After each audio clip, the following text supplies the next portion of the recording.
High, আজ চলে এসেছি স্পাইডার প্ল্যানের এই যে ছোট্ট ফুলের মতো দেখতে পাচ্ছেন এটা নিয়ে।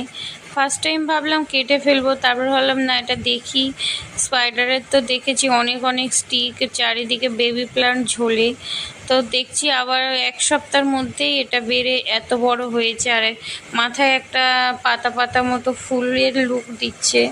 তো রেখে দিলাম, তারপরের লুক দেখে তো আমি অবাক। এই যে স্পাইডার প্ল্যানের বেবি প্ল্যান্টগুলো ঝুলে, এটাই তার প্রমাণ। মাটি তো খুবই লুজ করেছি, আর দেখুন প্রত্যেকটা নিচে থেকে শিকড় বেরিয়েছে। এটা সিকিম থেকে এরকম একটা ছোট্ট আমি বেবি প্ল্যান্ট এনেছিলাম, সেখান থেকে এতটা হয়ে গেছে। তো বন্ধুরা, ইনফরমেশন যদি ভালো লাগে প্লিজ সাবস্ক্রাইব করবেন। আর আপনাদের কাদের কাদের এই স্পাইডার প্ল্যান্ট ভালো লাগে বা কিভাবে কেয়ার নেন অবশ্যই কমেন্ট করবেন।